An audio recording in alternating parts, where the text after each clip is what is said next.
Sinasabi ko sa sarili ko mismo, parang hindi ko alam na makakarating ako dito. Pero, amen.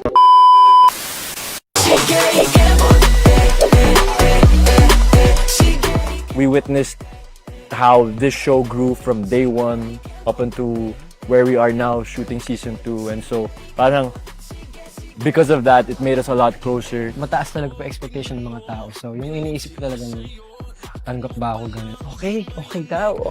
Pero dito sa Ang Mutya ng Section 8, dito talaga masasabi ko nag-bloom kami. Ano ba?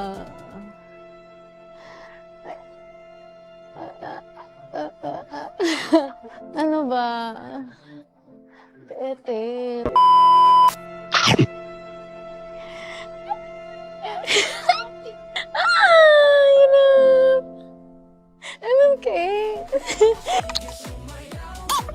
Sobrang ibang-iba na po. Lahat ng pangarap ko, natupad ko dahil sa Mutya. Because I'm just really a supporting character there.